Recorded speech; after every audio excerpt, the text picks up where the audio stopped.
ஆண்டவரும் இரட்சகருமான இயேசு கிறிஸ்துவின் அன்பான நாமத்தில் உங்களை வாழ்த்துகிறேன்.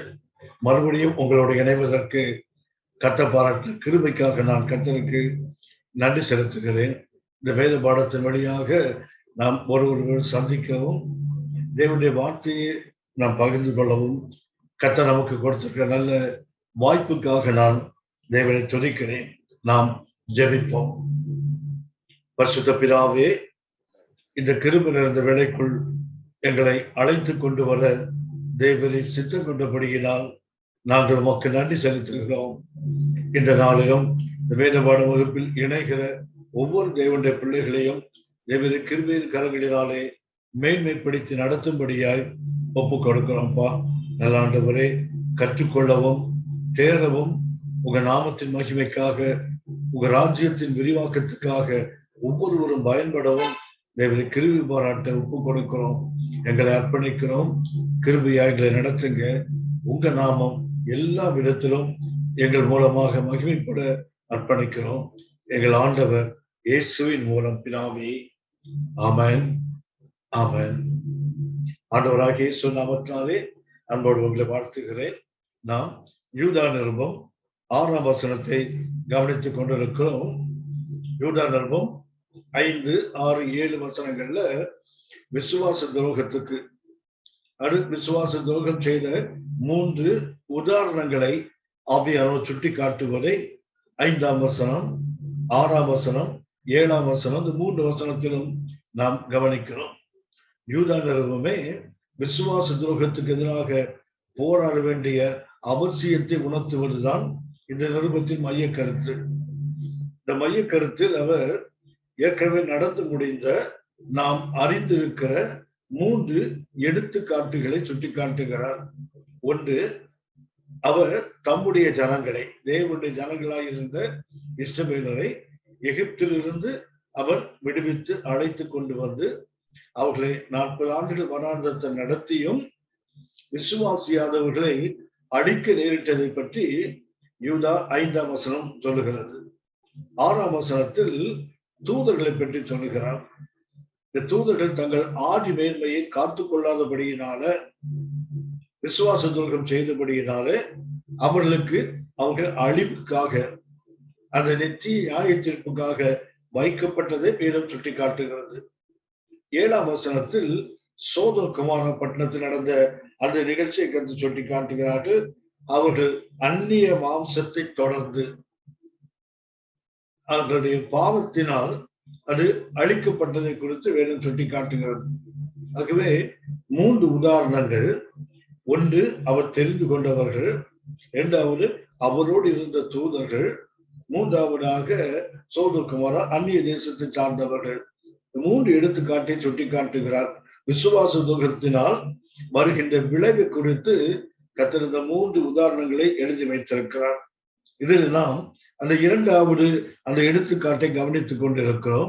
யூதா நிருபம் 6ஆம் வசனம், தங்களுடைய ஆதி மேன்மையை காத்துக் கொள்ளாமல் தங்களுக்குரிய வாசஸ்தலத்தை விட்டுவிட்ட தூதர்களையும் மகா நாளின் நியாய தீர்ப்புக்கென்று நெத்திய சங்கிலிகளினாலே கட்டி அந்தகாரத்திலே அடைத்து வைத்திருக்கிறார்.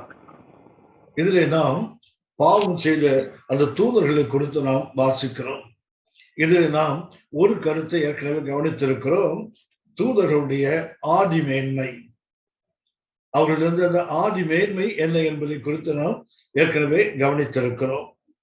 இந்த ஆதி மேன்மையை அவர்கள் காத்து கொள்ளவில்லை. தேவன் கொடுக்கின்ற அந்த ஆதி மேன்மையை அவர்கள் காத்து கொள்ளவில்லை. மாறாக அவர்கள் தங்களுக்கு கொடுத்த அந்த ஆதி மேன்மையை விட்டு விட்டார்கள். பொதுவாகவே இந்த அப்போஸ்டாட் என்று சொல்லுகிறோம். விசுவாச துரோகமாய் இன்றைக்கு உபதேசம் பண்ணுகிறவர்கள், விசுவாச துரோகமாய் கர்த்தருக்கு எதிராக நடக்கிறவர்களை குறித்து பொதுவாக ஒரு கருத்து சொல்லப்படுவது உண்டு. The apostle யார் என்றால் has received the light. இந்த விசுவாச துரோகம் செய்கிறவர்கள் வெளிச்சத்தை பெற்றுக் கொண்டவர்கள், ஆனால் உயிரை பெற்றுக் கொள்ளவில்லை. The apostates, they have received the light, not the life. அவர்கள் வெளிச்சத்தை பெற்றிருக்கிறார்கள், ஆனால் ஜீவனை பெறவில்லை. எதை போல என்றால், விதைத்தால் விதை ஒரு செடி வருகிறது, அதில் விதை வருகிறது. ஆனால் உதாரணமாக நெல்லை விதைத்தால் நெல்லிலிருந்து ஒரு செடி வருகிறது, அது நிறைய நெல் உருவாகிறது. பார்க்கும்போது எல்லாமே நெல்லாகவே தெரியும்.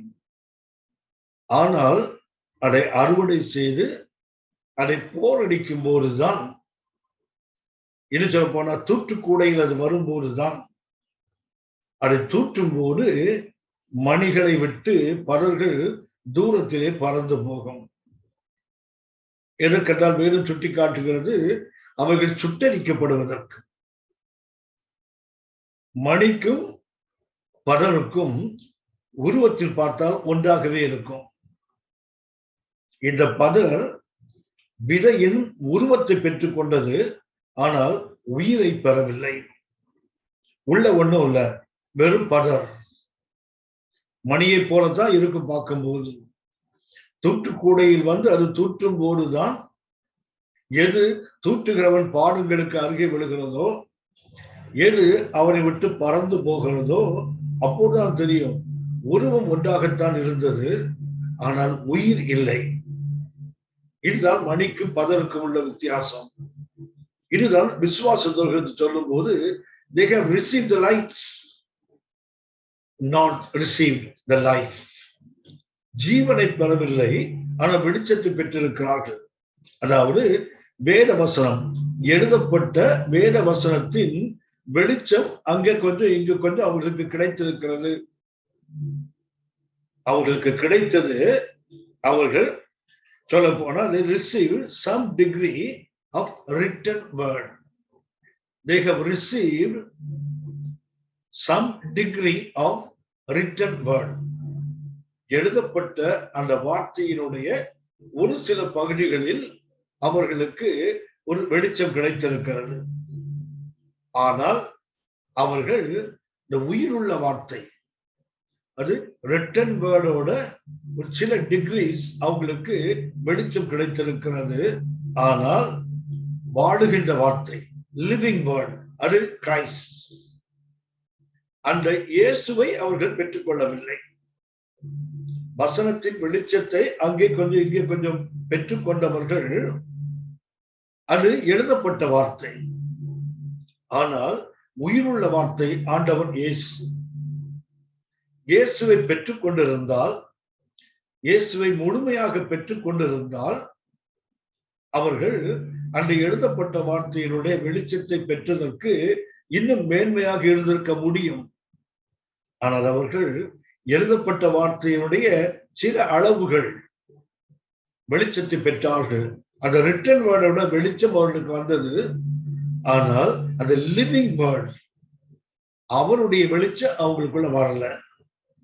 இன்னைக்கு நாம் பார்க்கிறோம், மூல மொழியை தெரிந்த வேதாகமத்தோடு சம்பந்தப்பட்ட எபிரேய மொழி, கிரேக்க மொழி, அராமிக் மொழி, சிரிக் மொழி, லத்தீன் மொழி, இப்படி அநேக மொழிகளை தெரிந்த அநேக கர்த்தருடைய மனிதர்கள் இருக்கிறார்கள். ஆனால் வார்த்தை மாத்திரம் போதாது, வார்த்தை உயிருள்ள வார்த்தையாகிய இயேசுவை அறிய வேண்டும். எபிரேயருடைய மொழியை அறிவது அவசியம், ஆனால் எபிரேயருடைய தேவனை அறிவது அதைவிட அவசியம். இன்னைக்கு தி அப்போஸ்டாட் ஏன் இந்த விசுவாச துரோகம் நேடுகிறது என்றால், பெற்றுக்கொள்ள வேண்டியதை பெற்றுக்கொள்ளவில்லை. பெற்றுக்கொள்ள வேண்டியவரை பெற்றுக்கொள்ளாமல் அவரை குறித்து எழுதப்பட்ட சில வார்த்தைகள், சில பகுதிகளுக்கு வெளிச்சம் கிடைச்சிருக்கு. அந்த வெளிச்சத்தை வைத்துக் கொண்டு அவர்கள் தாங்களும் திசை தப்பி அநேகரை திசை திருப்புகிறார்கள். ஆனால் வேதம் சுட்டி காட்டுகிறது, யோவான் 6ஆம் அதிகாரம் 63ஆம் வசனத்தில் நம் ஆண்டவர் இயேசு அதை தெளிவாக சொல்லுவார். வார்த்தை என்பது ஆவியும் ஜீவனும் உள்ளது. யோவான் 6ஆம் அதிகாரம் 63ஆம் வசனம், ஆவியை உயிர்ப்பிக்கிறது, மாம்சமானது ஒன்றுக்கும் உதவாது. ஆவியை உயிர்ப்பிக்கிறது, மாம்சமானது ஒன்றுக்கு உதவாது. நான் உங்களுக்கு சொல்லுகிற வசனங்கள் ஆவியாகவும் ஜீவனாகவும் இருக்கிறது. அப்படின்னா இன்றைக்கு இவர்கள் அந்த ஆவியை பெற்றுக் கொள்ளாமல் அந்த மாம்சத்தில் சிலவற்றை பெற்றுக் கொள்ளுகிறார்கள். இந்த மாம்சத்தில் பெற்றுக்கொண்டதை வைத்துக் கொண்டு அவர்கள் ஆவியாக ஜீவனாய் இருக்கிற அந்த வசனத்தை முழுமையாக விளங்கிக் கொள்ள முடியாது. ஆகவே அந்த உயிருள்ள வார்த்தையை பெறுவதற்கு பதிலாக எழுதப்பட்ட வார்த்தைகளை ஆண்டவர் சொன்னார், வார்த்தை கொல்லுகிறது, வார்த்தை கொல்லும், ஆவிதான் உயிர்ப்பிக்கும். கொல்லுகிற வார்த்தையை நாம் இன்றைக்கு வெளிச்சத்தை பெற்றுக்கொண்டால் அது அவர்களை மாத்திரமல்ல, அவர்கள் வழியாக அநேகரை கொல்லுகிறது. ஆகவே தான் இந்த யூதா நிருபத்துல விசுவாச துரோகத்துக்காக போராட வேண்டியதின் அவசியத்தை ஆவியானவர் சுட்டி காட்டுகிறார்.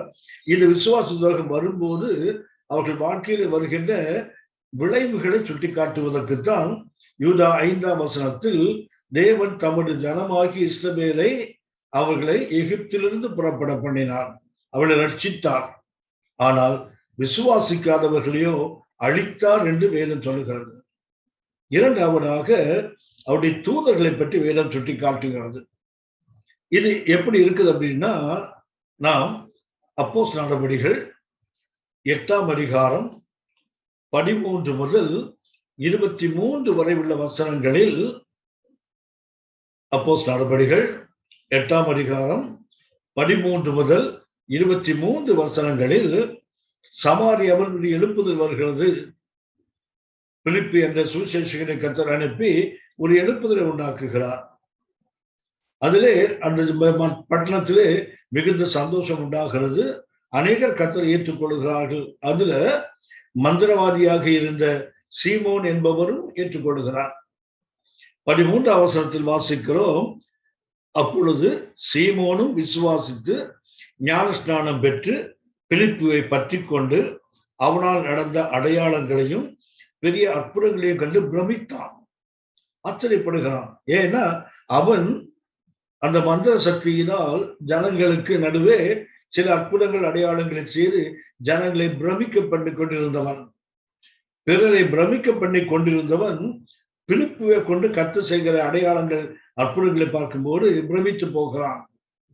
அதன் விளைவு அவர் ஞானஸ்நானம் பெற்றுக் கொள்ளுகிறார். ஆனால் ஞானஸ்நானம் பெற்றவர்கள் பரிசுத்த ஆவியை பெற்றுக் கொள்ளாததுனால பரிசுத்த பேதுருவும் பரிசுத்த யோவானும் வந்து சமாரியாவில் அந்த ஜனங்களை பரிசுத்த ஆவியின் அபிஷேகத்துக்குள் நடத்துகிறார்கள். அவர்கள் கைகளை வைக்கும்போது அவர்கள் பரிசுத்த ஆவி பெற்றுக் கொண்டதை சீமோன் பார்த்த உடனே அவன் கொஞ்சம் பணத்தை எடுத்துக்கொண்டு வந்து அந்த பணத்தை எடுத்துக்கொண்டு வந்து அப்போஸ்தலர்களுக்கு கொடுத்து, நீங்கள் இதை வைத்துக்கொண்டு எனக்கும் அந்த கிருபையை தரணும், நான் யார் மேல் கைகளை வைக்கிறேனோ அவர்கள் பரிசுத்த பெற்றுக்கொள்ள வேண்டும் என்று சொல்லுகிறான். அதாவது தேவனுடைய கிருபையை பணத்தினால் வாங்க முயற்சி செய்கிறான். பணத்தினால் வாங்காதவர்களே கிருபை பெற்றவர்கள் அதை பணத்துக்காக விற்கும் போது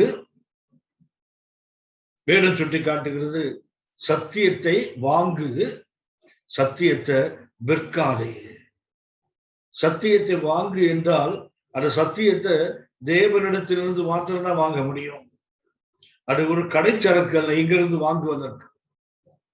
சத்தியம் உள்ள தேவனிடத்தில் தான் வாங்க முடியும். ஆண்டவரே சொன்னாரு யோவான் 14:6, நானே வழி சத்தியம், he is the truth, அவர்தான் சத்தியம், அவர்தான் தான் சத்தியத்தை வாங்க முடியும். அடுத்தது சத்தியத்தை விற்காதே. அதுக்கு அர்த்தம் என்ன? சத்தியத்தை தேவனிடத்திலிருந்து நீ அதை வாங்கு, ஆனால் எதற்காகவும் சத்தியத்தை விற்காதே. ஏனென்றால் இலவசமாய் பெறுவது இலவசமாய் கொடுக்கப்பட வேண்டும். இந்த மந்திரவாதி சீமோன் மனம் திரும்பினான். ஆனா இன்னும் அந்த மந்திரவாதியாயிருந்த வழக்கங்கள் போகவில்லை. பணத்தை கொண்டு வந்து தேவனுடைய கிருபையை கிரயத்துக்கு வாங்க விரும்புகிறான்.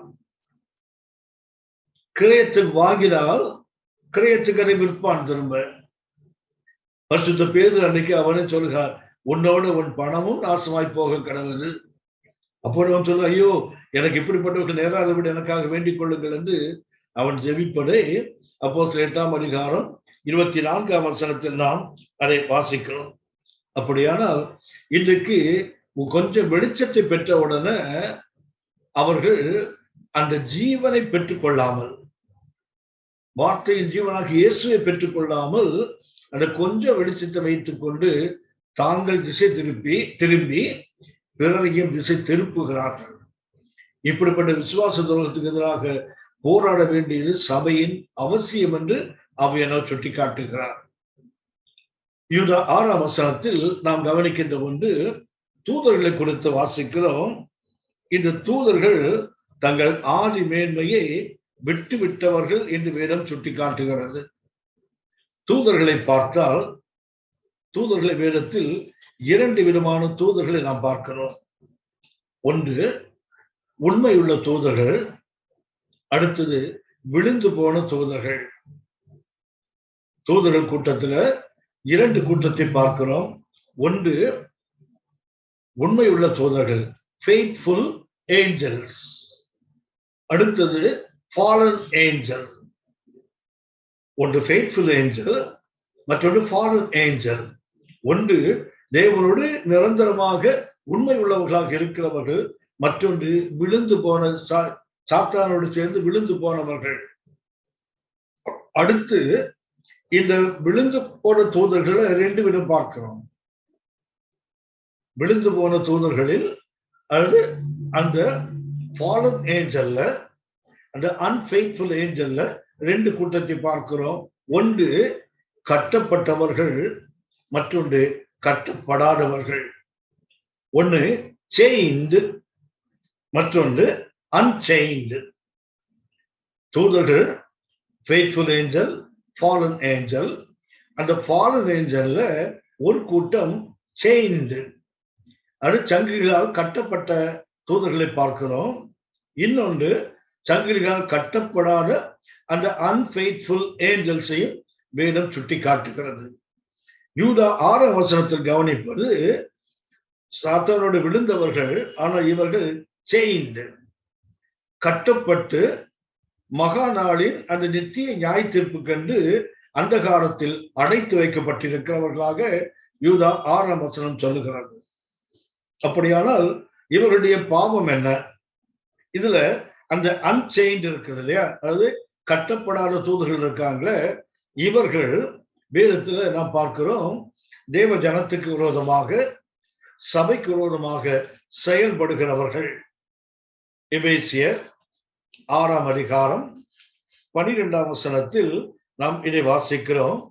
எபேசியர் 6ஆம் அதிகாரம் 12ஆம் வசனம், ஏனெனில் மாம்சத்தோடும் இரத்தத்தோடும் அல்ல, துரைத்தனங்களோடும் அதிகாரங்களோடும் இப்பிரபஞ்சத்தின் அந்தகார லோகாதிபதிகளோடும் வான மண்டலங்களில் உள்ள பொல்லாத ஆவிகளின் சேனைகளோடும் நமக்கு போராட்டம் உண்டு. அப்படியானால் இந்த அன்செயின்டு, அது கட்டப்படாத விழுந்து போன தூதர்கள், இவர்கள் தேவன் பிள்ளைகளுக்கு, தேவ ஊழியர்களுக்கு, தேவனுடைய சபைக்கு விரோதமாக யுத்தம் செய்கிறவர்கள். அவர்கள் விடுதலையாக உலாவ விடப்பட்டிருக்கிறார்கள் தேவனால். இன்னொரு வசனத்தில் நாம் கவனிக்கிறோம், இவர்கள் செய்வது லூக்கா 8ஆம் அதிகாரம் 27ஆம் வசனத்தில், லூக்கா 8ஆம் அதிகாரம் 27ஆம் வசனத்தில் வாசிக்கிறோம், ஆண்டவர் இயேசு படகிலிருந்து கரை இறங்கின உடனே நெடுநாளாய் பிசாசுகள் பிடித்தவனும் வஸ்திரம் தெரியாதவனும் வீட்டில் தங்காமல் பிரேத கலர்களை தங்குகிறவனுமாயிருந்த அந்த பட்டணத்து மனுஷன் ஒருவன் அவருக்கு எதிராக வந்தான். இது மனிதர்கள், அந்த ஃப்ரீயா சுத்துகிற, அது கட்டப்படாத விழுந்து போன தூதர்கள். இவர்கள் மனிதர்களை ஆட்கொள்ளுகிறார்கள், மனிதர்கள் தங்கள் கட்டுப்பாட்டுகள் வரப்படுகிறார்கள், மனிதர்களை கட்டி வைக்கிறார்கள். இப்ப இவர்கள் கட்டப்பட்டதுனாலதான் இந்த மனிதனை சங்கிலிகளால் கூட கட்ட முடியலன்னு வேற சொல்லுகிறார்கள். இந்த மனிதனை சங்கிலால ஏன் கட்ட முடியலன்னா, ஆல்ரெடி செயின்டு. கட்டப்படாத விழுந்து போன ஆவிகள் மனிதர்களை கட்டி வைக்கிறது. மார்க் 1ஆம் அதிகாரம்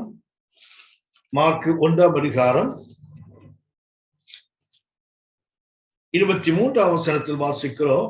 மார்க் 1:23, அவர்களுடைய ஜெப ஆலயத்திலே அசுத்த ஆவி உள்ள ஒரு மனுஷன் இருந்தான். அப்படின்னா இந்த அசுத்த ஆவிகள் மனிதர்களை தங்களுக்கு புகலிடமாக, தங்களுக்கு உறைவிடமாக கொண்டு செயல்படுவதை எங்க இருக்கிறான்னா ஜெபாலயத்துக்குள்ள இருக்கிறான். லூக்கா 8ஆம் அதிகாரத்தில் கவனித்த அந்த லேகியோனோ அவன் கல்லறைகளில் இருந்தவன். கல்லறைகள் இருந்தால் அசுத்தாவை அவனை பிடித்தது என்று இருந்தால் புரிந்து கொள்ளலாம். ஆனா இங்கே பார்க்கிறோம், இவன் கர்த்தருடைய ஜெப ஆலயத்துக்குள் இருக்கிறான். தேவனுடைய அந்த ஜெப ஆலயத்திலே அசுத்த ஆவி உள்ள ஒரு மனுஷன் இருந்தான். லூக்கா 13ஆம் அதிகாரத்தில் நாம் வாசிக்கிறோம், ஒரு 18 வருஷம் எவ்வளவு தூரம் முடியாத கூனி, அவர்கள் ஆபிரகாமின் குமாரத்தி, ஆலயத்துக்கு வந்து போகிறவர்கள். ஆனா இயேசு சொல்கிறார், சாத்தான் இவளை 18 வருஷம் கட்டி வைத்திருக்கிறான். இந்த ஆவிகள் யார் என்றால், சாத்தானோடு விழுந்து கட்டப்படாமல் உலகில் உலாவுவதற்கு, உலகில் எங்கும் போய் வருவதற்கு அனுமதிக்கப்பட்டவர்கள். இது அன்செயின்ட், அதாவது கட்டப்படாத ஆவிகள். அடுத்தது பார்க்கிறோம், இவர்களுக்கு ஒண்ணு, இவர்கள் யார் என்றால் சாத்தானோடு கலகம் செய்து விழுந்து போனவர்கள். இந்த கட்டப்படாத தூதர்களைத்தான் 1 கொரிந்தியர் 6ஆம் அதிகாரம் 3ஆம் வசனத்தில் நாம் வாசிக்கிறோம். தேவ தூதர்களையும் 1 கொரிந்தியர் 6ஆம் அதிகாரம் 3ஆம் வசனம், தேவ தூதர்களையும் நியாயம் தீர்ப்போம் என்று அறியீர்களா? அப்படின்னா இந்த தூதர்கள் தான், இந்த விழுந்து போன தூதர்களைத்தான் சபையாகிய நாம் ஒரு நாள் நியாயம் தீர்க்க போகிறோம். மாத்திரமல்ல, இவர்களுடைய தன்மை என்னவென்றால், இந்த சுற்றி திரிகிறாங்களே, இவர்களுக்கு சின்ன தடை வந்தாலும் அந்த தடையை அவர்கள் விரும்புவதில்லை. மத்தேயு 8ஆம் அதிகாரம் 29ஆம் வசனத்தை கவனித்தால், அங்கே ஆண்டவர் இயேசுவிடத்தில் 2 அசுத்தாவியுள்ள மனிதர்கள் வருகிறார்கள். 8ஆம் அதிகாரம் 29ஆம் வசனம் 28ஆம் வசனம், அவர் அக்கறையிலே கெர்கசேன நாட்டில் வந்தபோது பிசாசு பிடித்திருந்த 2 பேர் பிரேத கலைகள் புறப்பட்டு அவருக்கு எதிராக வந்தார்கள். அவர்கள் மிகவும் கொடியராயிருந்தபடியால் அந்த வழியாக ஒருவன் நடக்கக்கூடாது இருந்தது. அவர்கள் அவரை நோக்கி, இயேசுவே, இந்த அசுத்தாவினால் பிடிக்கப்பட்ட மனிதர்கள் இயேசுவை நோக்கி, இயேசுவே, தேவனுடைய குமாரனே, எங்களுக்கும் உமக்கும் என்ன? காலம் வரும் முன்னே எங்களை வேதனைப்படுத்த இங்கே வந்தீரோ? அப்படின்னா அந்த விடுதலையோடு சுற்றி கொண்டு இருக்கிற விழுந்து போன தூதர்கள் இருக்காங்களே, அவர்களுக்கு தெரியும் ஒரு காலம் வருகிறது, அந்த காலம் வந்தால் அவர்களுக்கு நித்திய வேதனை வரப்போகுதுன்னு அவங்களுக்கு தெரியும். ஆனா ஆண்டவர் இயேசு சொல்றாங்க, காலம் வரும் முன்னமே எங்களை வேதனைப்படுத்த வந்தீரோ? இவர்கள் தான் இந்த விழுந்து போன கட்டப்படாத பொல்லாதாவிகள் சுற்றி கொண்டே இருக்கும். மாத்திரமல்ல, இவர்களை ஆண்டவர் இயேசு பாதாள குழிக்கு தள்ளிடுவாரோங்கிற ஒரு பயம் அவங்களுக்கு எப்போதுமே இருக்கும். லூக்கா 8ஆம் அதிகாரம் 31ஆம் வசனத்துல நான் பார்க்கிறோம், அந்த லேகியோனுக்குள்ள இருந்த அசுத்தாவிகளை ஆண்டவர் இயேசு அவைகளை இவரை விட்டு போ என்று சொல்லும் போது சொன்னார். 31ஆம் வசனம், லூக்கா 8:31, தங்களை பாதாளத்திலே போக கட்டளையிடாதபடிக்கு அவர்கள் அவரை வேண்டிக் கொண்டன. பாதாள குழியில் என்ன செய்யக்கூடாது? நீங்கள அனுப்பிவிடக்கூடாது. அங்க போனா மறுபடியும் கர்த்தர் விடுவித்தால் தான் அவங்க வெளியே வர முடியும். ஆண்டவர் இயேசு அசுத்தாவிகளை வேணும் சொல்லுகிறது, கட்டப்படாமல் விடுதலையாக சுற்றி கொண்டு மனித குலத்துக்கு எதிராக செயல்படுகிறவர்கள், பிசாசின் கிரியைகளை அவருடைய தூதர்களாக நடப்பிக்கிறவர்கள் இவங்க தான். ஆனா இவங்களுக்கு தெரியும், ஒரு எங்க இருந்த பாதாள குழிக்குள்ளே அனுப்பினால் திரும்ப இவர்கள் வெளியே வர வேண்டுமானால் தேவன் திறந்து விட்டால்தான்.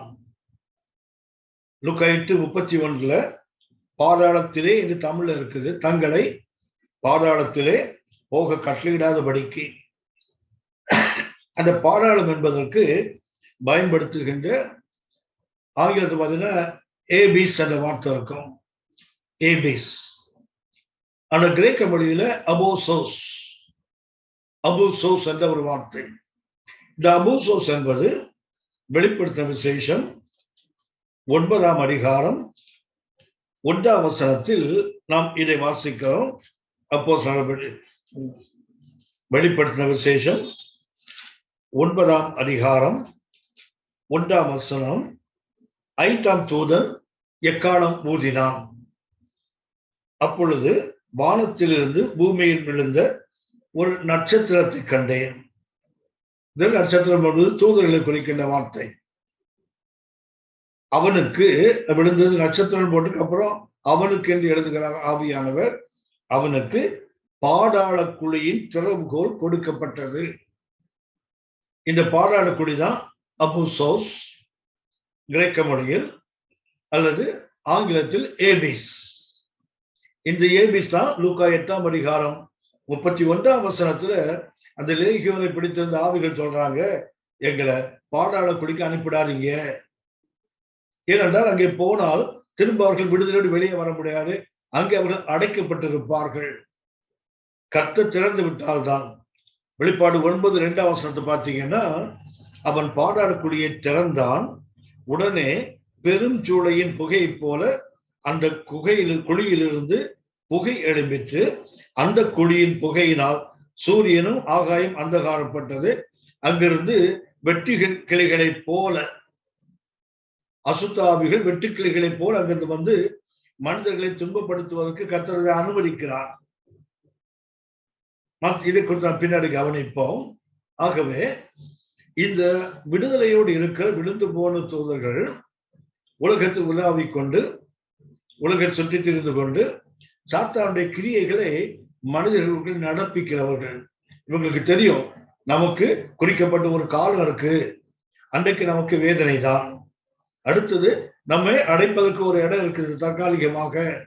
அந்த இடத்துல அடைத்தால் நம்மால திரும்ப இப்படி விடுதலையாக சுத்தி கொண்டு துன்பங்களை மனிதனுக்கு உண்டாக்க முடியாது அவர்களுக்கு தெரியும். இது கட்டப்படாத தூதர்கள். அடுத்தது பார்த்தால் கட்டப்பட்ட தூதர்கள். இதுதான் யூதா 6ஆம் வசனத்தில் வாசிக்கிறோம். இந்த யூதா 6ஆம் வசனத்துக்கு கொஞ்சம் விளக்கமாக அல்லது அதோடு சம்பந்தப்பட்ட ஒரு வசனம் 2 பேதுரு 2ஆம் அதிகாரம் 4ஆம் வசனம்.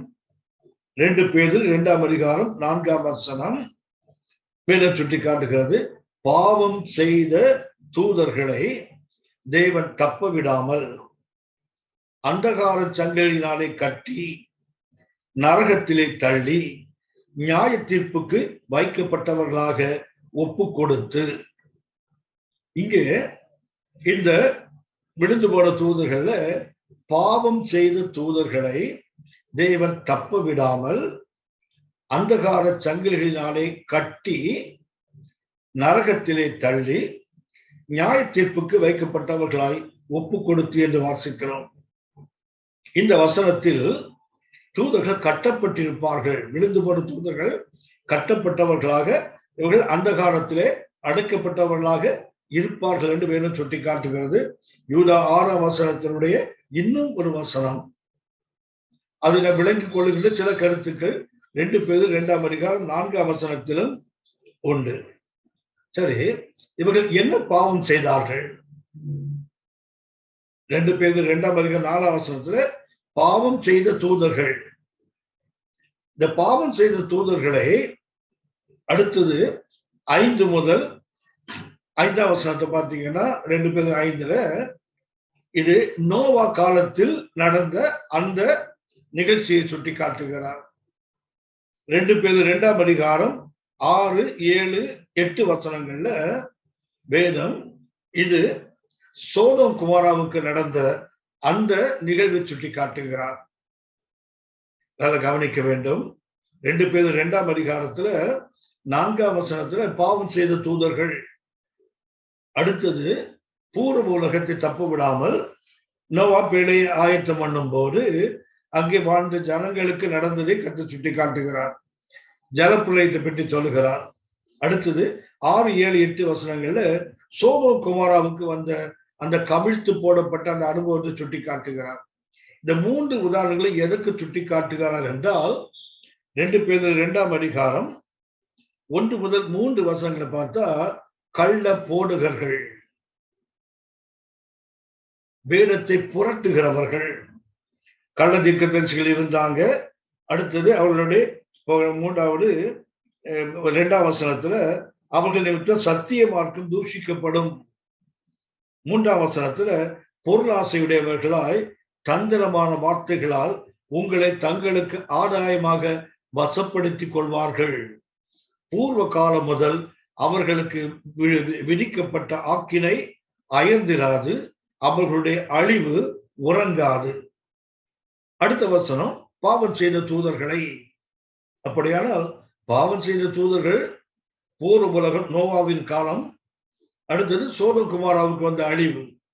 இந்த மூன்றையும் கத்த சுட்டி காட்டுவதற்கு நோக்கம் என்னவென்றால், அதுக்கு முன்னாடி 2 பேர் 2ஆம் அதிகாரம் 1 முதல் 3 வசனங்கள்ல இந்த விசுவாச துரோகம், அது சத்தியத்தை புரட்டுகிறவர்கள், பொருளாசைக்காக தங்களுடைய சுய இச்சைகளை திருப்திப்படுத்துவதற்காக இவர்கள் ஜனங்களை தந்திரமாய் ஏமாற்றுவதை தங்களுக்கு ஆதாயமாக வசப்படுத்திக் கொள்ளுகிறவர்கள்.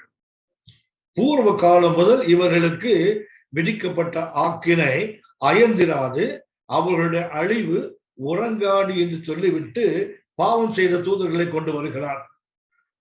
அப்படியானால் இவர்கள் என்ன பாவம் செய்தார்கள் என்று அந்த வசனத்தில் இல்லை. 2 பேர் 2:4 அவர்கள் செய்த தவறு என்ன அங்கே சொல்லப்படவில்லை. ஏன் அவர்கள் கட்டப்பட்டார்கள்? ஒன்னே ஒன்று, பாவம் செய்தார்கள். இந்த பாவம் செய்தார்கள் என்பதற்கு பயன்படுத்துகின்ற ஒரு கிரேக்க வார்த்தை ஹமாட்டனோ. ஹமாட்டனோ ஹமாட்டனோ என்றால் டு மிஸ் த மார்க். அது லக்கை விட்டு வேற ஒரு திசையில போறதுன்னு அர்த்தம், வழி விலகி போவது. நல்ல உதாரணம் ஓசியா தீர்க்கதரிசியின் புஸ்தகம், ஓசியா 7ஆம் அதிகாரம் 16ஆம் வசனத்துல கர்த்தர் எப்பிராயீமை பற்றி சுட்டி காட்டுகிறார். இசபேலை சுட்டி காட்டும் போது கர்த்தர் சொல்கிறார், ஓசியா 7ஆம் அதிகாரம் 16ஆம் வசனம், திரும்புகிறார்கள் ஆனாலும் உன்னதமானவரிடத்துக்கு அல்ல, மோசம் போக்குகிற வில்லை போல் இருக்கிறார்கள். வில் என்ன செய்யலாம்? மோசம் போக்குகிறதாம். வில்லை வளைத்து அம்பை நாணேற்றி அதை ஒருவன் எய்ய ஆயத்தமாகும் போது அவர்களுக்கு ஒரு லக்கு இருக்கும். வில்லை எய்கிறவனுக்கு, வில்லை வளைத்து அம்பை நாணேற்றி எய்கிறவர்களுக்கு அது ஒரு இடத்தை போய் தாக்க வேண்டும். அதான் அது டார்கெட், குறிக்கோள். ஆனா அந்த மோசம் போக்குகிற வில் என்ன பண்ணும்னா, இதை வளைத்து நாணேற்றி இழுக்கும் போது அது புறப்படுகிற அம்பு எய்கிறவனுடைய நோக்கத்தை போய் தொடாது, அது வேற திசையில போகுது. விசுவாச துரோகத்துக்கு ஒரு அற்புதமான உதாரணம் பாவம் செய்த அது போட்டிருக்கிறத ஹமாட்டனோ. ஹமார்டனோ என்றால் கத்தம் என்ன? மிஸ்ஸிங் த மார்க், லக்கை விட்டு வேற எங்கேயோ போவது. இதனால் எய்கிறவனுக்கு எந்த பயனும் இல்லை. இன்னும் சொல்ல போனால் ஓசை 7:14 மோசம் போக்கு வில் என்பது அந்த வில்லை வளைத்து நாணேற்றி அதை தன்னுடைய முழு பலத்தோடும் அவன் எய்யும் போது வேறு சொல்கிறது, வெண்கல வில்லும் எங்கள் புயங்களால் வளையும்படிக்கு, வெண்கல வில்லும் எங்கள் கைகளால் வளையும்படிக்கு புயங்களை கத்த பலப்படுத்தினாராம். பலப்படுத்தப்பட்ட கைகள் வேண்டும். அப்பதான் வெண்கல வில்லை வளைத்து அம்பை வைத்து நாணேற்றி அதை எய்ய முடியும். ஆனால் மோசம் போக்குகிறதில் வளைந்து விட்டால் அல்லது உடைந்து விட்டால் எய்கிறவனுடைய தோள்கள் காயப்படும், அவனுடைய கைகள் கெட்டு போயிடும். இதைத்தான் கற்றுக்கிற பாவம் செய்த தூதர்கள். they miss the mark. என்ன நோக்கத்தும் கர்த்தருடைய படைத்தாரோ வேதத்திலே பக்கங்களை எல்லாம் திரும்பி பார்க்கும்போது இது ஒன்று மிக முக்கியமாக மேலெழுந்து நிற்கிறது. தேவன் படைத்த நோக்கம் ஒன்று, ஆனால் படைக்கப்பட்டவது வேறொரு நோக்கத்தில் கடந்து போவது. இது பாவம். பிரசங்கி 7ஆம் அதிகாரம் 29ஆம் வசனம் சொல்லுகிறது, தேவன் மனிதனை செம்மையானவனாகவே சிருஷ்டித்தார், அவர்கள் உபாய தந்திரங்களை தேடிக்கொண்டார்கள். தேவன் படைத்த நோக்கம் ஒன்று. இன்னைக்கு சபைக்குள்ளே கர்த்தர் உலகத்திலிருந்து அக்கிரமத்தில் பாவத்தில் செத்து கிடக்கிறவர்களை உலகத்தோடு உலகமாக ஒன்றாய் உலாகிறவன கர்த்தர் தமது ரத்தத்தினால், அவர் சிந்திய ரத்தத்தினால் உருவான சபையின் மூலமாக அவர்களை கர்த்தர் தன்னுடைய ராஜ்யத்துக்குள் கொண்டு வருகிறார். கொண்டு வருகிற ஒவ்வொருவரை குறித்து ஒரு நோக்கம் இருக்கு. ஒவ்வொரு தேவனுடைய பிள்ளை குறித்து ஒரு சித்தம் இருக்கிறது. ஆனால் இவர்கள் சபைக்குள்ள வந்த பிறகும் எத்தனை ஆண்டுகள் சபைக்கு வந்தாலும் வந்து போய் கொண்டிருக்கிறார்களே தவிர, என்ன நோக்கத்தோடு கர்த்தர் நம்மை மீட்டார், தாயின் கருவிலை ஏன் உருவாக்கினார், கிறிஸ்துவுக்குள் ஏன் மறுபடியும் உருவாக்கினார், அவருடைய சரீரமாகிய சபையில் ஒரு அங்கமாக ஏன் இணைத்தார் என்பதை அறியாமலே வாழ்ந்து கொண்டிருந்தால் இது பாவம். Missing the mark. தேவன் தெரிந்து கொண்ட நோக்கத்தை விட்டு வேற எங்கேயோ போயிட்டு இருக்கிறோம்.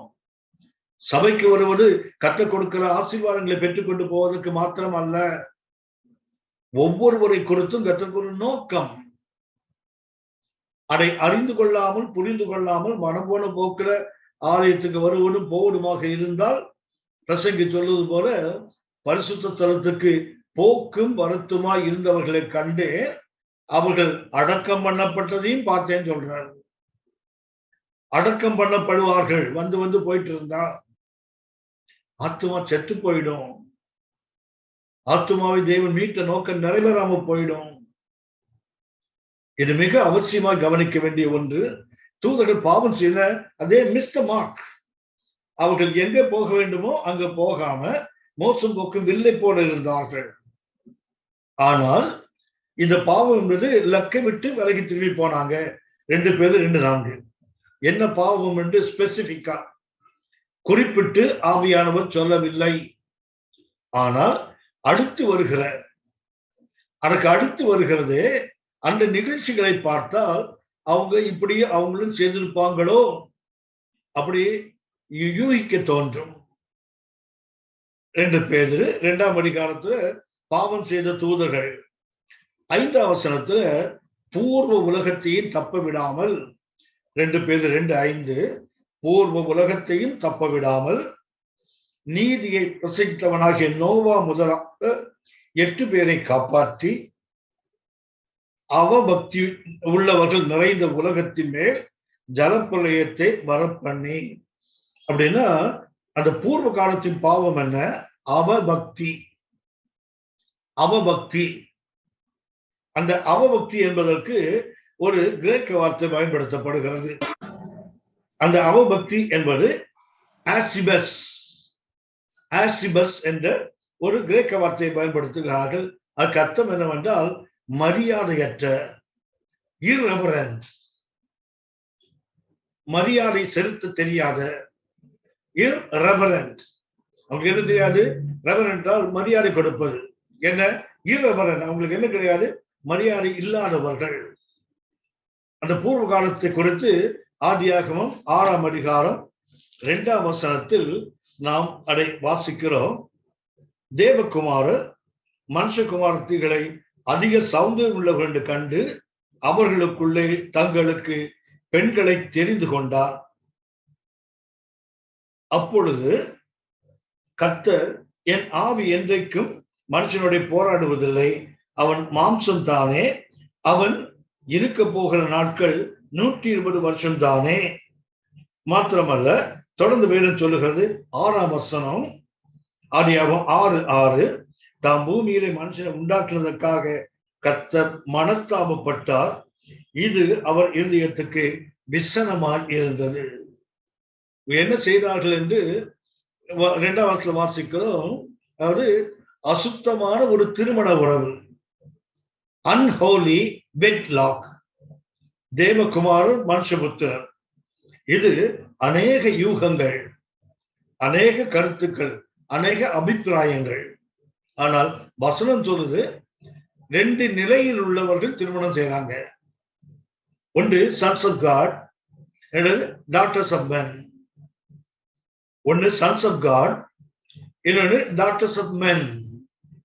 ஒன்று தேவகுமாரர்கள், ஒன்று மனுஷ குமாரத்திகள். அன்ஹோலி, அசுத்தமான ஒரு திருமண உறவு.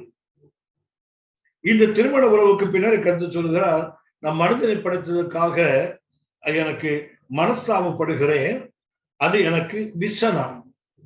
நாம் நினைக்கிறோம் தேவன் சோர்ந்து போக மாட்டார், தேவன் அயர்ந்து போக மாட்டார்.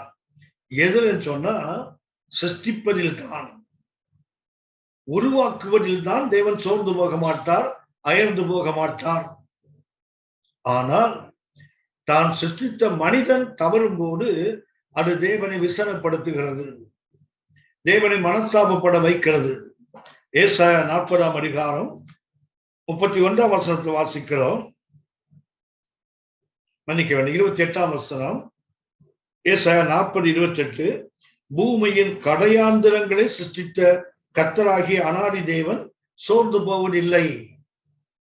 எதிலே சோர்ந்து போவதில்லை என்றால், மனிதனை அந்த தேவன் சிருஷ்டித்தாரே, அந்த சிருஷ்டிப்பதில் சந்த சோர்ந்து போக மாட்டார், இழைப்படைவதும் இல்லை. இதை நீ அறியாயோ, இதை நீ கேட்டதில்லையோ, அவருடைய புத்தி ஆராய்ந்து முடியாதது. சோர்ந்து போவனுக்கு சத்துவத்தை கொடுப்பார், சத்துவம் இல்லாதவங்க பெருக செய்வார். ஆனால் அந்த தேவன் எப்படிப்பட்டவர் என்றால், தான் சிருஷ்டித்த மனிதன் அந்த நோக்கத்தை தவறி போகும்போது அது தேவனை விசனப்படுத்துகிறது, தேவனை அது வருத்தப்படுத்துகிறது. நான் பார்க்கிற தேவன் சோர்ந்து போகிற ஒரு தேவன் தான். எவ்வளவு உயர்ந்த நோக்கத்தோடு கர்த்தர் மனிதனை படைக்கிறார். அவன் வீழ்ந்து போகும்போது அது கண்டிப்பாக தேவனை அது வேதனைப்படுத்தும். வேறு தெளிவாக சொல்லுகிறது, கர்த்தர் சொல்லுகிறார், ஏசாயா 1ஆம் அதிகாரம் 13-14 வசனங்களை கர்த்தர் சொல்லுகிறார். ஏசாயா 1:13-14. இனி வீண் காணிக்கைகளை கொண்டு வர வேண்டாம், தூபம் காட்டுதல் எனக்கு அருவருப்பாய் இருக்கிறது. நீங்கள் அக்கிரமத்தோடே ஆசிரிக்கிற மாட பிறப்பையும் ஓய்வு நாளையும் சபை கூட்டத்தையும் நான் இனி சகிக்க மாட்டேன். அடுத்தது சொல்கிறார், உங்கள் உங்கள் மாட பிறப்புகளையும் உங்கள் பண்டிகைகளையும் என் ஆத்துமா வெறுக்கிறது, அவைகள் எனக்கு வருத்தமாயிருக்கிறது, அவைகளை சுமந்து இழைத்து போனேன்னு சொல்றார். பாருங்க, கர்த்தர் இழைச்சி போயிட்டேன்றார். இப்ப ஏசாயா 40:31 இழைத்து போவதில்லை, சோர்ந்து போவதில்லை. எதுலன்னு சொன்னா, இன் கிரியேஷன் எல்லாவற்றையும் படைக்க முடியும், சோர்ந்து போயிட மாட்டார். ஆனால் படைத்தவைகள் படைத்த நோக்கத்தை நோக்கி போகாமல் பாடி தவறி போகும்போது அது தேவனை இளைப்படைய பண்ணுகிறது, தேவனை விசனமடைய பண்ணுகிறது. கர்த்தர் இழைத்துனா இழைச்சி போயிட்டேன், சுமந்து சொண்டு வீணான ஆராதனைகள், வரிகள், காணிக்கைகள் அடைகள் சுமந்து இழைச்சி போயிட்டேன்றார் ஆண்டவரே. இளைப்படையாத தேவனாச்சு நீங்க, உண்மைதான். ஆனால் படைப்புகள் படைத்த நோக்கத்தை விட்டு, படைத்தவரின் மேன்மையை விட்டு படைக்கப்படாதவைகளை போல நோக்கங்களை தவறி போனால்,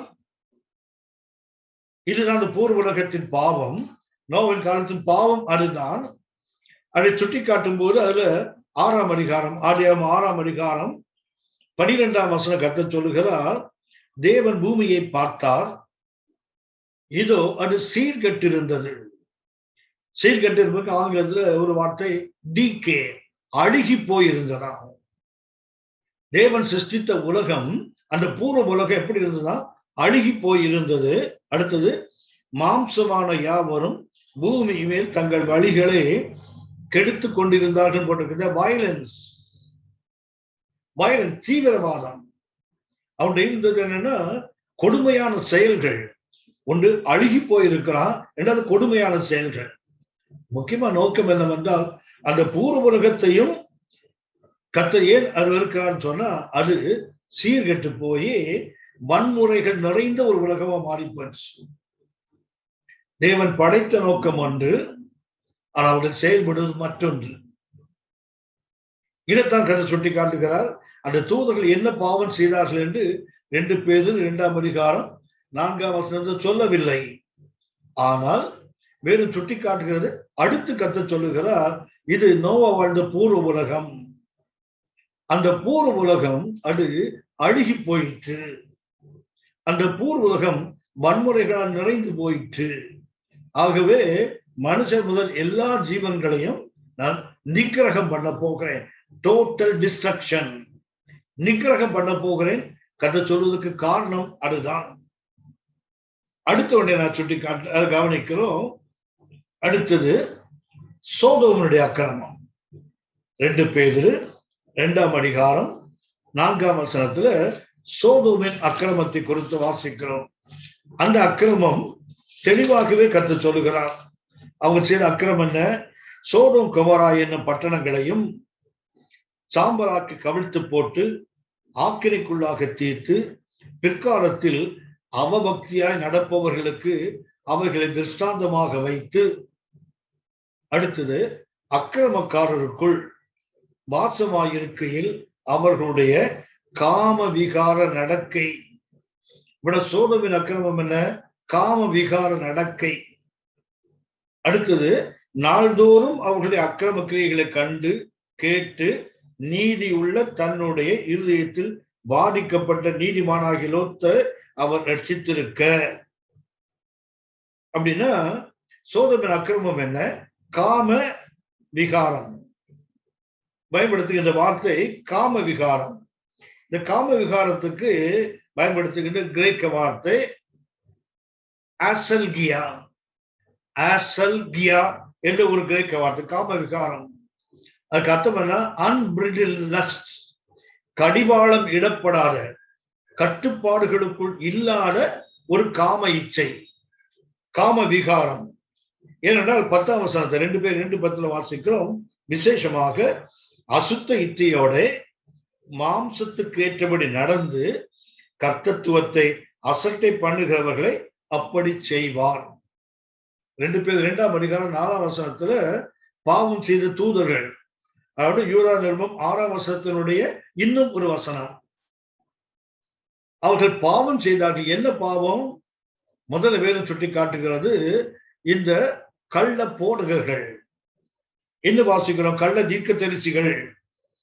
இவர்கள் தேவனுடைய வார்த்தையை, சொல்லப்போனா தேவனுடைய வார்த்தையை தந்திரமா என்ன பண்றாங்க?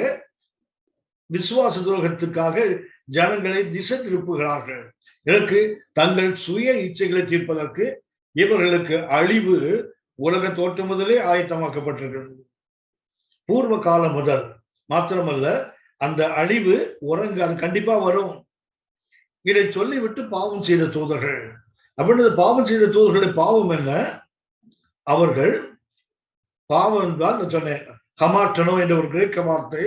அர்த்தம் என்னவென்றால் படைக்கப்பட்ட நோக்கத்தை விட்டு திரும்பி போறது. இரண்டாவதாக பூர்வ உலகத்தையும் அதோடு சேர்த்து சொல்லுகிறார். பூர்வ உலகம் என்ன? தேவன் படைத்த நோக்கம் இவர்கள் சீருள்ளவர்களாக, இவர்கள் என் தேவனுடைய எல்லா மேன்மைகளை வெளிப்படுத்துவர்களாக இருக்க வேண்டும். ஆனா இவர்கள் ஒரு அசுத்த உறவுகளை மேற்கொண்டு தங்களுடைய கெடுத்துக் கொள்ளுகிறார்கள். அதாவது இழைப்படையான தேவனையும் இழைப்படைய பண்ணுகிறார்கள். அடுத்தது மூன்றாவதாக நாம் சோதோம் கொமோராவின் அக்கிரமத்தை பார்த்தோம். காம விகாரம், அதாவது கட்டுக்கடங்காத ஒரு காம இச்சை, இது விகாரம். ஏன்னா 2 பேர் 2:10 வாசிக்கிறோம். விசேஷமாக அசுத்த இச்சையோட மாம்சத்துக்கு ஏற்றபடி நடந்து கர்த்தத்துவத்தை அசட்டை பண்ணுகிறவர்கள். சரியா? இதை பின்னணியாக வைத்துக் கொண்டு யூதா 6ஆம் வசனத்தை கவனிப்போம். இது நமக்கு ஒரு முன்னுரை. அந்த யூதா 6ஆம் வசனத்துக்கு இப்ப பாத்தீங்கன்னா இந்த யூதா நிருபத்துல 6ஆம் வசனத்துல இந்த தூதர்களை ஏன் கர்த்தர் அந்தகார சங்கிலி அடை கட்டி இவன் மகா நாளின் நியாய தீர்ப்புக்கு வைத்திருக்கிறார் என்றால் அவர்கள் செய்த பாவம் அங்கே சொல்லப்படுகிறது. யூதா 6ஆம் வசனத்தில் அந்த பாவம் என்ன பாவம் என்று சொல்வது நாம் ஏற்கனவே கவனித்திருக்கிறோம். அவருடைய ஆடி மேல்களை அவர்கள் காத்து கொள்ளவில்லை. தீரியோ என்ற ஒரு கிரேக்க வார்த்தை. காத்துக் கொள்ளுதல் என்றால் தீரியோ. அந்த தீரியோ என்றால் எப்படிப்பட்ட அந்த தீரியோவை காத்துக் கொள்ள வேண்டுமானால் இந்த தூதர்கள் அதை காத்துக் கொள்ளவில்லை. எப்படி காத்துக் கொண்டிருக்க வேண்டும்? வெளிப்படுத்தின விசேஷம் 3ஆம் அதிகாரம் 12ஆம் வசனத்தில் வாசிக்கிறோம். மன்னிக்க வேண்டும், 10ஆம் வசனத்தில் வாசிக்கிறோம். வெளிப்படுத்தின விசேஷம் 3ஆம் அதிகாரம் 10ஆம் வசனம். என் பொறுமையை குறித்து சொல்லிய வசனத்தை நீ காத்து கொண்டபடியினால். அப்படின்னா கத்த சொல்ல முதலாவது என்ன, என்னுடைய வசனத்தை என்ன செய்யணும், டீரியோ என்ற வார்த்தை. அவர்கள் காத்து கொள்ளவில்லை, ஆனால் காத்து கொண்ட சபையை பற்றி கர்த்தர் சொல்லுகிறார், இவர்கள் கர்த்தருடைய பொறுமையை குறித்த வசனத்தை காத்து கொண்டபடியினால். அடுத்தது, பூமியில் குடியிருப்பவர்களை சோதிக்கும்படியாக பூச்சக்கரத்து மேலங்கு வரப்போகிற சோதனை காலத்திற்கு தப்பும்படி நானும் உன்னை காப்பேன். அர்த்தம் என்ன, நீ காத்து கொண்டால் நான் உன்னை காப்பேன். நீ என் பொறுமையை குறித்து சொன்ன வசனத்தை காத்து கொண்டால் நானும் உன்னை காப்பேன். அப்படியான இது ஒரு ஆன் கண்டிஷன், இது ஒரு நிபந்தனைக்குரிய ஒரு மேன்மை. நீ காத்து கொண்டால் நான் உன்னை காத்துக் கொள்வேன். இந்த தூதர்கள் செய்த தவறு என்ன, இவர்கள் தங்கள் ஆதி மேன்மையை காத்து கொள்ளவில்லை. சொல்ல போனா இவர்கள் கங்கினால் கட்டப்பட்டு வைத்திருக்கிறார்களே, இதுக்கு காரணம் என்ன, காத்து கொள்ள வேண்டிய மேன்மை இவர்கள் காத்து கொள்ளவில்லை. இரண்டாவதாக நாம் வாசிக்கிறோம், இவர்கள் தங்கள் வாசஸ்தலத்தை விட்டவர்கள். இரண்டாவதாக நாம் வாசிக்கிறோம், இவர்கள் செய்த தவறு என்ன, இவர்கள் செய்த பாவம் என்னவென்ற, ஒன்று ஆதி மேன்மையை காத்து கொள்ளவில்லை, இரண்டாவது தங்கள் வாசஸ்தலத்தை விட்டவர்கள் என்று வேதம் யூதா 6ஆம் வசனத்தில் வாசிக்கிறோம். தங்களுக்குரிய வாசஸ்தலத்தை விட்டுவிட்ட தூதர்கள். அப்படின்னு என்ன பண்ண, அந்த வாசஸ்தலம் என்பதை கவனிக்க வேண்டும். பொதுவாக இதை யூதா 6ஆம் வசனத்தின் அடிப்படை நாம் பார்ப்பது, வாசஸ்தலம் என்பது பரலோகத்தை குறிப்பது. பொதுவான வேத பண்டிதர்களுடைய கணிப்பு அதுதான். தங்கள் வாசஸ்தலம் என்றால் அந்த வாசஸ்தலத்துக்கு ஒரு நல்ல கிரேக்க வார்த்தை பயன்படுத்துகிறார்கள், ஒய்கோடீரியோன். ஒய்கோடீரியோன் என்று ஒரு கிரேக்க வார்த்தையை பயன்படுத்துகிறாங்க. அந்த ஒய்கோடீரியோன் என்றால் அதுக்கு அர்த்தம் என்னவென்றால், இது என்ன ஆச்சரியம் என்றால், இந்த வாசஸ்தலம் அதுக்கு பயன்படுத்துகின்ற ஒய்கோடீரியோன் புதிய ஏற்பாட்டில் 2 இடங்களில் தான் பயன்படுத்தப்படுகிறது. 2 இடங்களில் தான் அது பயன்படுத்தப்படுகிறது, இந்த ஒய்கோடீரியோன் என்ற வார்த்தை. ஒன்று யூதா நிருபம் 6ஆம் வசனம், மற்றொன்று 2 கொரிந்தியர் 5ஆம் அதிகாரம் 2ஆம் வசனம். இந்த 2 வசனங்களில் தான் நாம் வேதத்தில் பார்க்கிறோம் இந்த ஒய்கோடீரியோன் என்ற கிரேக்க வார்த்தை வாசஸ்தலம் என்பதற்கு. உதாரணமாக யோவான் 14ஆம் அதிகாரம் 2ஆம் வசனத்துல நாம் இதை ஒரு கவனிப்போம், என் பிதாவின் வீட்டில் அநேக வாசஸ்தலங்கள் உண்டு. இயேசு சொன்னார், பிதாவின் அநேக வாசஸ்தலங்கள் உண்டு. அந்த வாசஸ்தலம் என்பதற்கு இந்த ஒய்கோடீரியோன் அல்ல, மோனோ என்ற ஒரு வார்த்தை.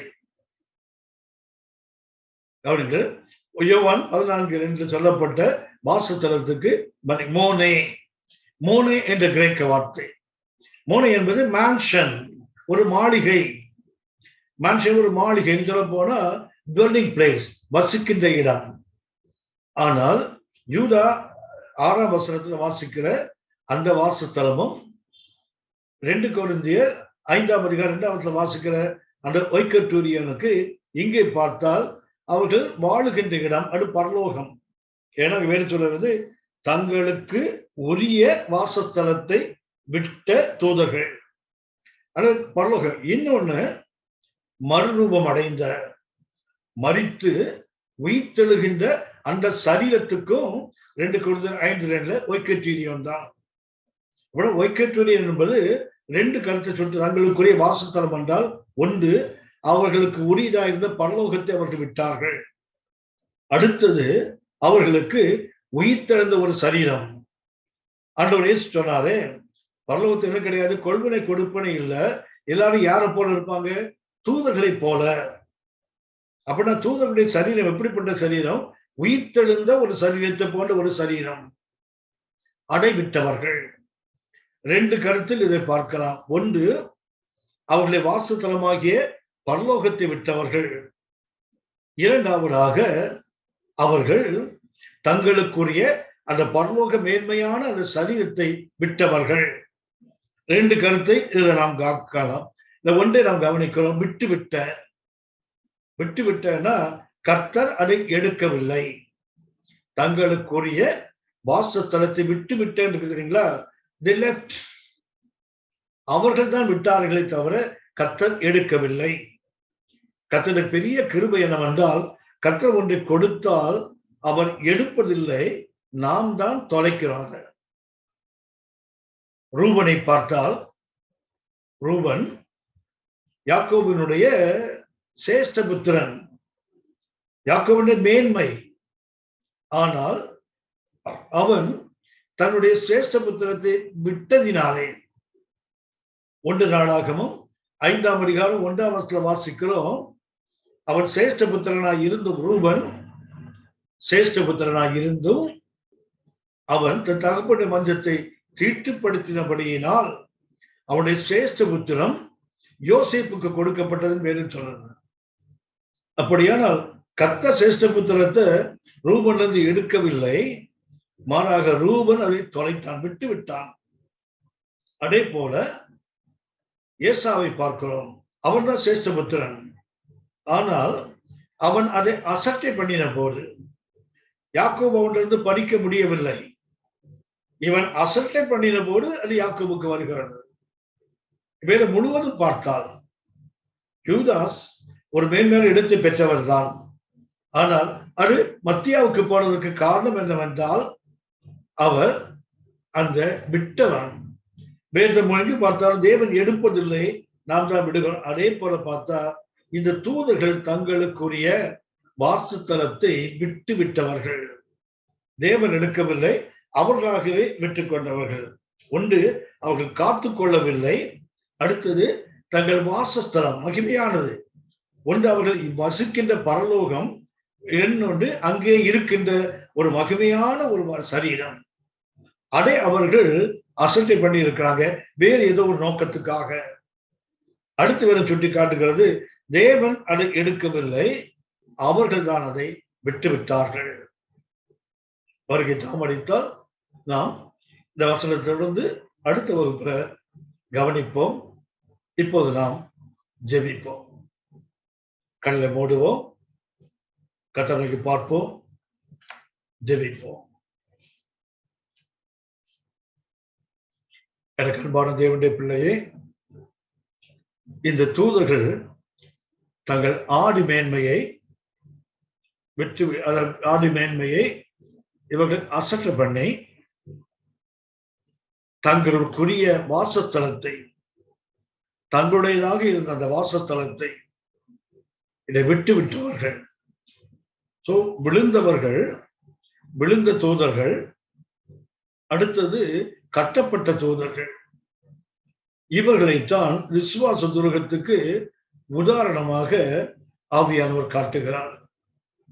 ஒன்று, மீட்கப்பட்டு அடிமைத்தனத்திலிருந்து வெளியே வந்தும் வாக்குத்தத்தம் பண்ண தேசத்தை அடைய முடியாத இஸ்ரவேலை குறித்து கர்த்தர் சுட்டி காட்டுகிறார்.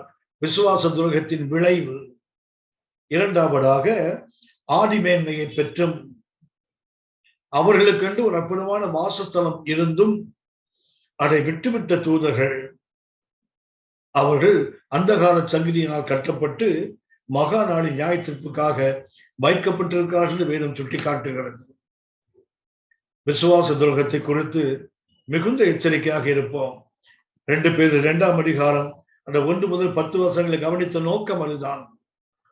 கள்ள தீர்க்க தரிசிகள், கள்ள போதகர்கள் தங்கள் சுய இச்சைகளுக்காக அவர்கள் வேதத்தை புரட்டுகிறார்கள். தேவனுடைய வேதத்தை தந்திரமாய் புரட்டுகிறார்கள். நாம் முதல்ல கவனித்தோம். இந்த விசுவாச துரோகிகள் என்றால் அது அடையாளம் என்ன? கொஞ்சம் வெளிச்சத்தை பெற்றுக் கொண்டார்கள், ஆனால் அவர்கள் அந்த வெளிச்சத்தினுடைய உயிரை பெற்றுக் கொள்ளவில்லை. இங்கே கொஞ்சம் அங்கே கொஞ்சம் வேத வசனத்தின் வெளிச்சம் கிடைச்சவுடனே அந்த வசனத்தின் ஜீவனாகிய எழுதப்பட்ட வார்த்தையை கொஞ்சம் புரிந்து கொண்டார்கள், ஆனால் வாழுகின்ற வார்த்தையாகிய இயேசுவை அவர்கள் விளங்கிக் கொள்ளவில்லை. விசுவாச தூரத்துக்கு அதுதான் காரணம். அதன் விளைவுகளைத்தான் 2 பேதுரு 1ஆம் அதிகாரம் 2 பேதுரு 2ஆம் அதிகாரம் 1 முதல் 10 வசனங்களில் நாம் வாசிக்கிறோம். கர்த்தரை நோக்கி பார்ப்போம். இந்த விசுவாச துரோகத்துக்கு எந்த விதத்திலும் நாம் திரும்பி போய் விடாதபடி. அடுத்தது, விசுவாச துரோகத்தினால் வழி விலகி போகிறவர்களை குறி காணும் போது உண்மையாகவே ஒரு ஆத்தும வார வேண்டும். அவர்களுக்காக வருத்தப்பட்டு ஜெபிக்க வேண்டும். அவர்களுக்காக மிகுந்த பாரத்தோடு அவர்களை அணுக வேண்டும். ஒருவரை ஏற்றுக்கொண்டால் சரி, ஏற்றுக்கொள்ளாவிட்டாலும் அவர்களுக்காக மிகுந்த பாரத்தை, ஏனென்றால் கடைசி நாட்கள்ல தெரிந்து கொள்ளப்பட்டவர்கள் வஞ்சிக்கப்படுகின்ற காலமாக இருக்கிறபடியினால இன்னும் கவனத்தோடு நாம் ஆவிக்குரிய வாழ்க்கையில கடந்து போவோம். கர்த்தர் நமக்கு கிருபை தருவீராக. அன்பின் பரலோக பிதாவே, இந்த வேலைக்காக நாங்கள் உமக்கு நன்றி செலுத்துகிறோம். கிருபையின் கரங்களினாலே எங்களை மட்டுமா நடத்தின மேன்மைக்காக நன்றி. தொடர்ந்து நடத்த எங்களை அர்ப்பணிக்கிறோம். எங்கள் ஆண்டவர் இயேசுவின் மூலம் பிதாவே. ஆமென். Amen. Amen. God bless you all. God bless you all. Thank you.